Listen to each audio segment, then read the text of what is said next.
Eu ainda me lembro daquela noite como se fosse pintada com cores vivas contra o cinza monótono na minha vida de sempre. Acabei de sair de mais um jantar sufocante, onde cada risada parecia ensaiada e cada olhar era um julgamento. Caminhei até o estacionamento, segurando meu casaco com força, quando ouvi o ronco de um motor que não pertencia ao mundo dos meus pais. Um rugido grave cortou o ar parado, e lá estava ele, um Chevette azul escuro deslizando pelo pátio como se tivesse vida própria. Os faróis me iluminaram e por um instante me senti como se estivesse sobre um holofote, não por quem esperavam que eu fosse, mas por quem eu realmente era. A janela desceu e João se inclinou sobre o volante com um meio sorriso, daquele tipo que não pede permissão. Ele só disse: "Quer dar um rolê por aí?" Meu coração tropeçou. Hesitei, mas a verdade é que eu esperei a vida inteira por alguém que me oferecesse uma saída.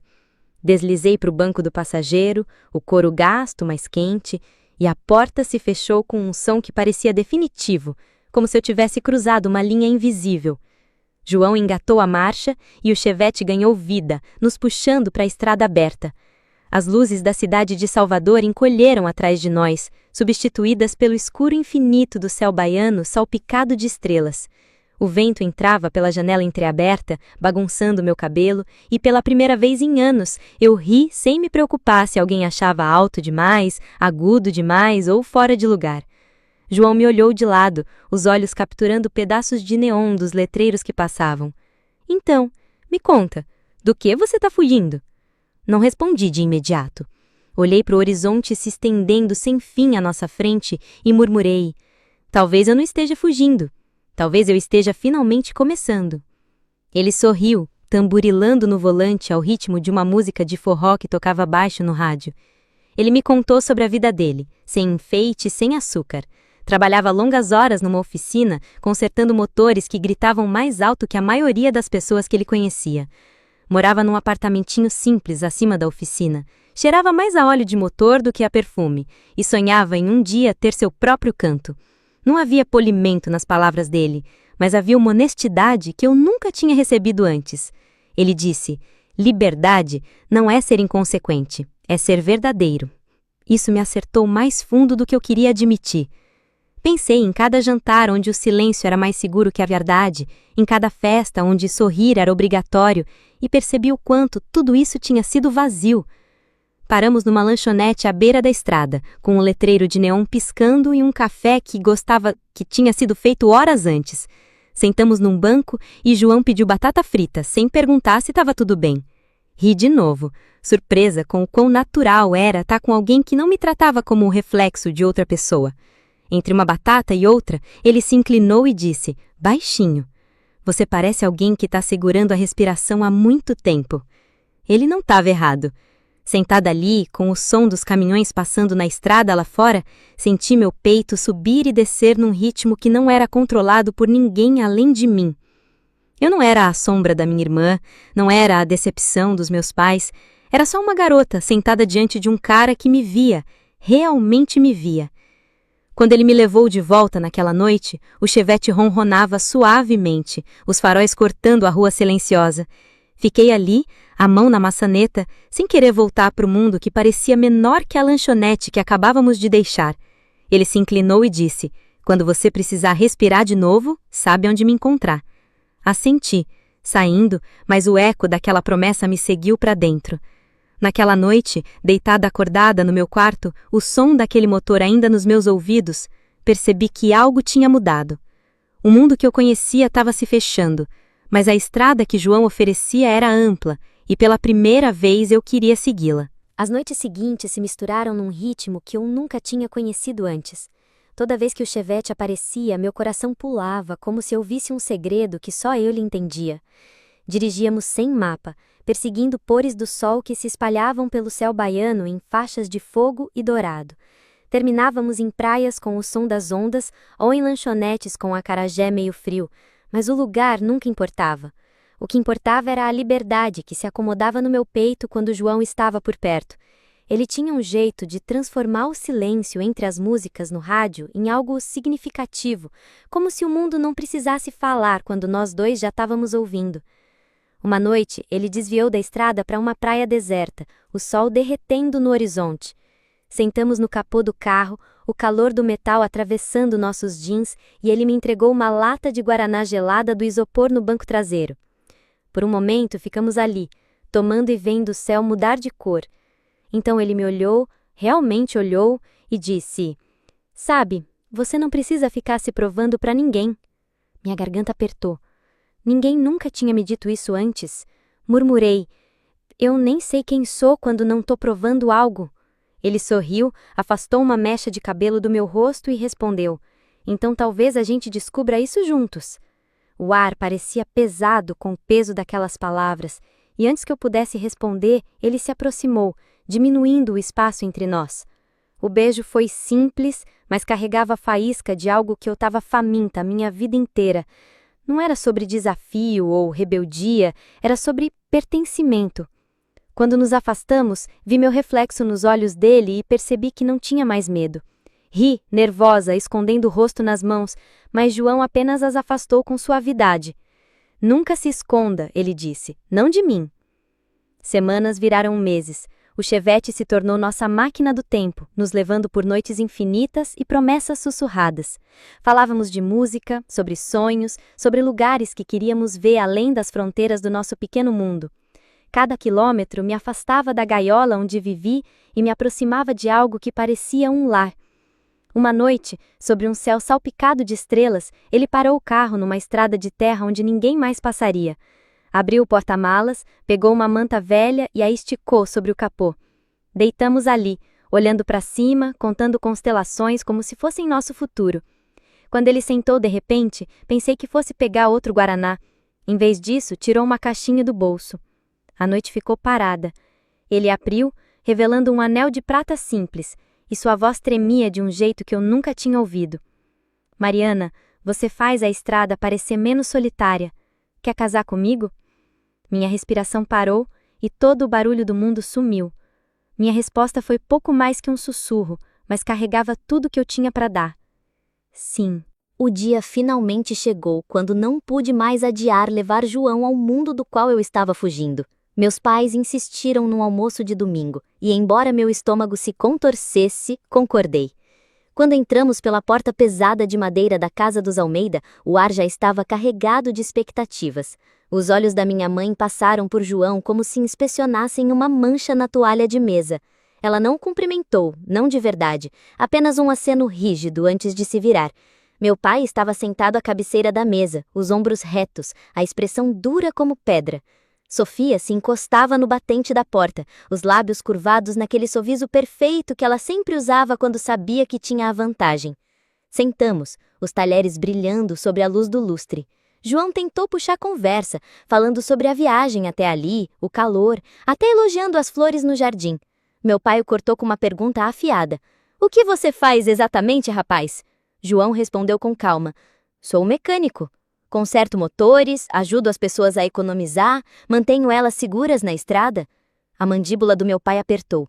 "E acha que isso é suficiente para construir um futuro com minha filha?" O silêncio que veio depois era sufocante. Sofia tomou um gole de vinho, os olhos dançando como se tivesse esperado por esse momento. Minha mãe finalmente falou, a voz suave, mas com um tom gelado. "Mariana, você poderia ter qualquer um. Por que ele?" Abri a boca, mas João falou primeiro. "Porque eu amo ela, e vou cuidar dela com tudo o que eu tenho." A voz dele não tremia, o olhar não vacilava, e naquele instante vi a força que me levou até ali. Mas meu pai bateu o punho na mesa, os talheres tilintando. "Chega! Se você seguir esse caminho com ele, está fora desta família. Entendeu?" As palavras acertaram como um golpe. Mas João segurou minha mão por baixo da mesa. O aperto era firme, quente, uma âncora na tempestade. O rosto da minha mãe endureceu, o sorriso de Sofia se alargou e o olhar do meu pai me perfurava, desafiando-me a ceder. Pensei em cada vez que me curvei, em cada pedaço de mim que escondi para caber no molde deles. Pensei nas risadas no Chevette, nas noites silenciosas sob as estrelas, no jeito que João me disse para não me esconder. Levantei, a cadeira raspando no chão. Se esse é o preço do amor, eu pago. A sala congelou. O rosto do meu pai ficou vermelho, a voz baixa e furiosa. "Saia. Não volte. Sofia pousou o copo com um clique satisfeito. Minha mãe desviou o olhar, incapaz de me encarar. Segurei a mão de João com mais força e caminhei para a porta. A cada passo, meu coração batia mais alto, mas o peso no peito ficava mais leve. Quando a porta se fechou atrás de nós, o ar da noite me envolveu como a própria liberdade. O primeiro lugar que chamamos de lar foi um apartamentinho apertado na periferia de Salvador, onde a tinta descascava das paredes e o teto pingava toda vez que chovia. O aluguel era barato e os vizinhos discutiam através de paredes finas como papel. Mas para mim, era uma chance de viver sem alguém vigiando cada movimento meu. João trabalhava longas horas na oficina, voltando para casa com manchas de graxa que nunca saíam completamente, e eu fazia turnos numa lanchonete enquanto estudava design online à noite. A cozinha era tão pequena que mal cabia uma mesa, mas sentávamos ali mesmo, comendo macarrão instantâneo sob a luz de uma única lâmpada, fingindo que era um banquete. Cada real contava. Guardávamos moedas num pote com o rótulo "Um dia", rindo toda vez que jogávamos uma lá dentro, embora soubéssemos o quão distante esse "um dia" parecia. Às vezes o estresse pesava, mas João me abraçava e dizia: "Um dia, Mari, vamos olhar para trás e lembrar que até isso foi o começo de tudo." A fé dele em nós me segurava quando o cansaço e a dúvida chegavam. Aprendi a fazer esboços de logotipos entre pedidos de café, e ele estudava para provas de certificação depois dos turnos. Estávamos cansados, mas era aquele cansaço que vinha com um propósito. Uma noite, depois de um dia especialmente longo, bateram à porta. Abri e encontrei Dona Clara, a mãe de João, com uma travessa de acarajé embrulhada em papel alumínio. Eu não estava acostumada com alguém aparecendo só para garantir que tínhamos comido. Ela entrou, colocou a travessa no balcão e disse: "Família não mede valor por títulos ou salário. Família aparece." Quase desabei ali mesmo, porque era o tipo de amor que eu nunca conheci dos meus próprios pais. Naquela noite, comemos o acarajé devagar, saboreando cada mordida, não pelo gosto, mas pelo calor que ia além da comida. Encontrávamos alegria nas pequenas coisas. João consertou um ventilador quebrado para manter o ar circulando no calor baiano, e eu pintei uma moldura velha que encontrei num brechó, colocando um dos meus esboços dentro para pendurar acima do sofá. Nossos móveis eram descombinados, o carpete gasto, mas começamos a montar uma vida que era nossa. Na parede, acima da cama, colamos um mapa do Brasil. Todo fim de semana circulávamos lugares que sonhávamos visitar: o Pelourinho, as praias de Florianópolis, as cachoeiras de Chapada Diamantina. Virou nosso ritual um lembrete de que, mesmo presos num apartamento que pingava, a estrada à frente era aberta. Às vezes, à noite, quando a chuva batia na janela e o som dos trens sacudia o vidro, João me puxava para perto e sussurrava: "Isso é só o começo." E mesmo que nosso mundo fosse pequeno, eu acreditava nele, porque pela primeira vez na vida eu não estava vivendo o plano de outra pessoa.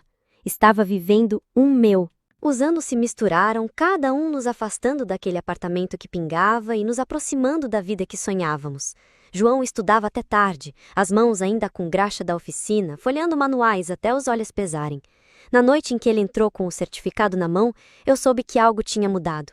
O sorriso dele era de menino, a voz instável quando disse: "Consegui, passei." Aquele pedaço de papel abriu a porta para uma oficina de performance automotiva, um lugar onde a habilidade dele finalmente encontrou o tipo de trabalho que ele amava. Ele voltava para casa cheirando a cromo polido, as roupas manchadas de óleo, mas o orgulho dele iluminava o quarto mais que qualquer lustre que eu conheci na infância. Para mim, noites longas desenhando e clicando num laptop velho finalmente valeram a pena quando uma agência de publicidade local me deu uma chance. Não era glamuroso, mas era meu. Pela primeira vez, entrei num escritório onde as pessoas ouviam quando eu falava. Os prazos vinham rápido, às vezes esmagadores, mas cada projeto concluído era a prova de que eu era mais do que a sombra quieta que me mandaram ser.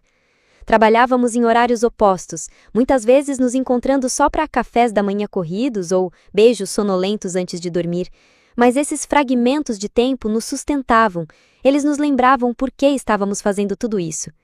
3 anos se passaram antes que tivéssemos o suficiente para sentar diante de um corretor e assinar papéis. Ainda me lembro da caneta tremendo na minha mão enquanto escrevia meu nome. A casa não era grande, uma casinha branca com venezianas descascando e uma varanda que rangia, mas para nós era como um castelo. Na primeira noite, arrastamos um colchão para a sala e deitamos lado a lado no chão. João sussurrou: "Bem-vinda ao lar, Dona Almeida", e as palavras me envolveram como uma promessa cumprida. Pintamos as paredes nós mesmos, nossas roupas salpicadas de cores que escolhemos rápido demais na loja de tintas. Dona Clara trouxe cortinas que ela mesma costurou, cantarolando enquanto as pendurava nas janelas, dizendo: "Toda a casa precisa de um toque de mãe". Os vizinhos apareciam com biscoitos e suco de caju, chamando pelo nome, e eu me pegava sorrindo de volta sem medo de ser julgada. Nos fins de semana, sentávamos na varanda tomando mate gelado, vendo as crianças correrem de bicicleta pela rua, o sol poente aquecendo a madeira sob os nossos pés.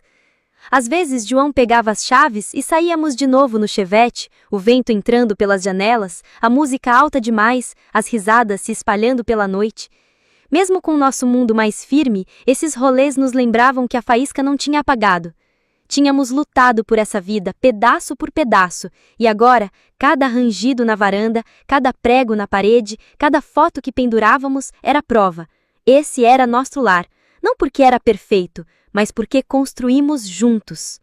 Era uma manhã tranquila de sábado quando a notícia estourou. A TV zumbia ao fundo enquanto eu dobrava roupas na sala. João estava mexendo em algo na garagem e Dona Clara cantarolava na cozinha enquanto passava café.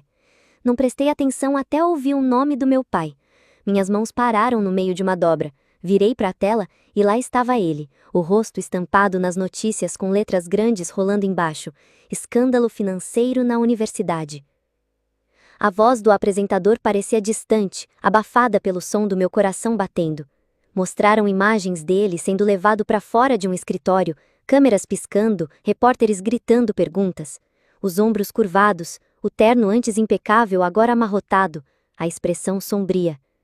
Deixei a camiseta cair das mãos. Por um momento não consegui respirar. Esse era o homem que me disse que eu não era suficiente, que bateu o punho na mesa e me expulsou de casa. Agora a cidade inteira assistia à sua desgraça. João entrou, limpando as mãos num pano.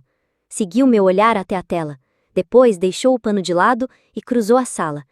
Ajoelhou na minha frente, a voz firme. "Mariana, olha para mim. Tá tudo bem. Isso não nos toca mais." Dona Clara apareceu na porta, a testa franzida, depois balançou a cabeça com um suspiro.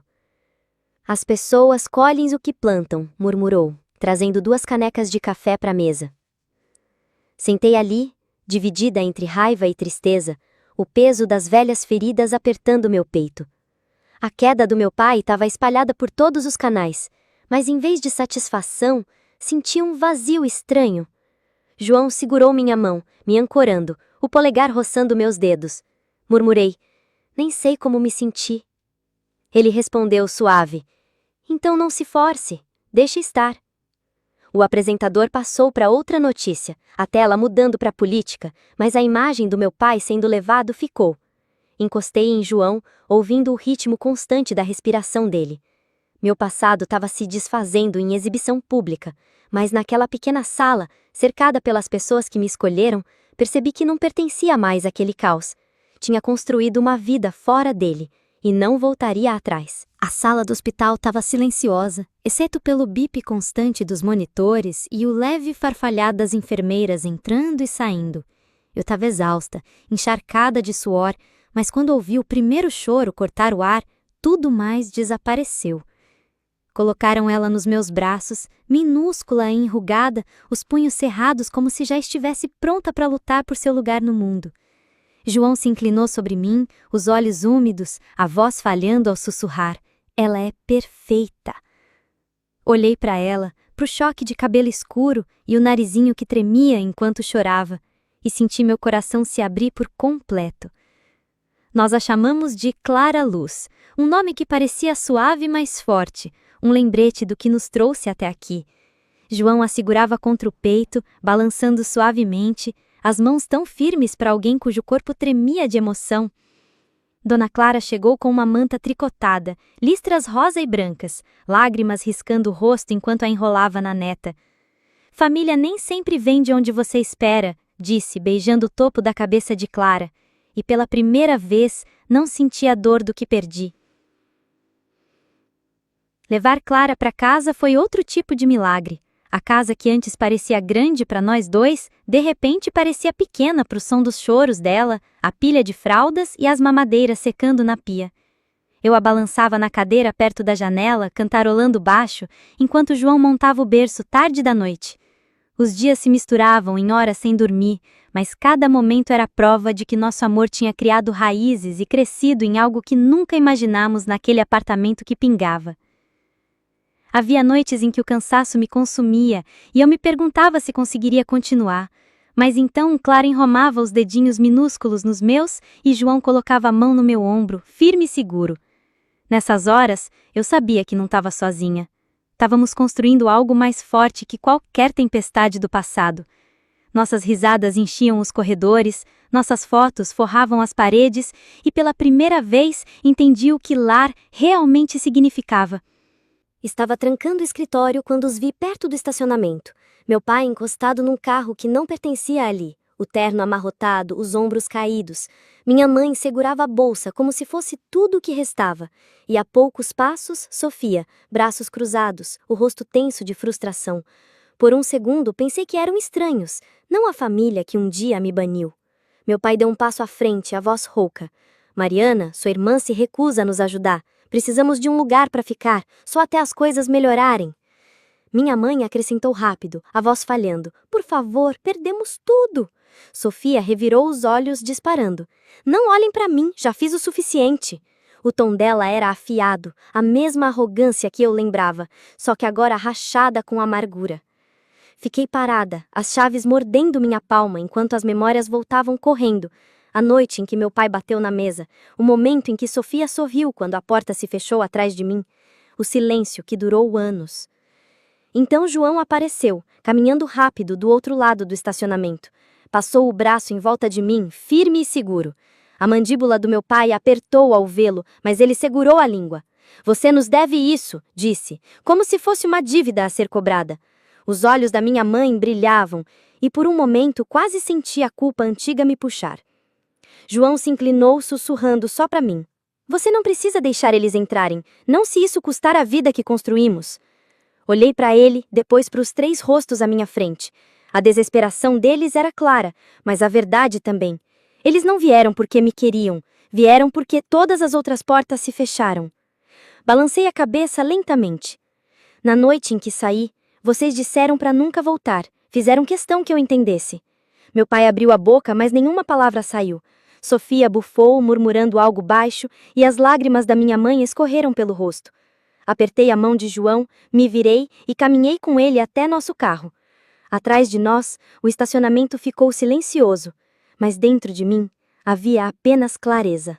Naquela noite, quando a casa finalmente silenciou, fiquei na varanda e deixei o ar quente da Bahia me envolver. Lá dentro, o riso suave de Clara flutuava do quarto enquanto João lia uma história de ninar, a voz subindo e descendo com a ternura que eu nunca conheci na infância. Encostei no corrimão de madeira, olhando para o pedaço de estrelas que espiava entre os telhados e pensei nos rostos que deixei naquele estacionamento. Meus pais um dia juraram que eu não era filha deles se escolhesse o amor em vez da aprovação deles. E agora estavam lá fora, pedindo um lugar na vida que tentaram apagar. A ironia queimava, mas o que ficou mais foi a certeza de que eu finalmente me libertei. João saiu e ficou ao meu lado, passando o braço pela minha cintura. Você fez a coisa certa, murmurou. Encostei a cabeça no ombro dele, o peso de anos de dúvida se dissipando um pouco mais. Pela janela, eu podia ver os desenhos presos na geladeira, a manta que Dona Clara fez jogada no sofá, a foto de nós segurando Clara no hospital. Essa era minha família. Não as pessoas que me afastaram, mas as que ficaram e construíram uma vida comigo, tijolo por tijolo. Pensei em cada quilômetro naquele chevette, em cada noite no apartamento que pingava, em cada sacrifício que fizemos para estar aqui agora. A jornada foi dura, mas era nossa. Sussurrei. Talvez liberdade não seja deixar algo para trás. Talvez seja saber onde você realmente pertence. João apertou minha mão, o sorriso suave na escuridão. E você pertence aqui, ele disse. Enquanto o riso de Clara flutuava de novo, senti a verdade se instalar fundo no meu peito. Família se prova em acarajés à meia-noite, em mãos que te seguram quando você treme, em vozes que te lembram de respirar quando o passado tenta te puxar para baixo. Naquela noite, soube que tracei a linha de vez. Se algum dia te disseram que você não era suficiente, que isso seja um lembrete. Você tem o direito de escolher sua família, de estabelecer limites, de construir uma vida que te faça inteiro. E se minha história te tocou hoje, fique comigo, porque há mais jornadas, mais lutas e mais vitórias que valem a pena compartilhar.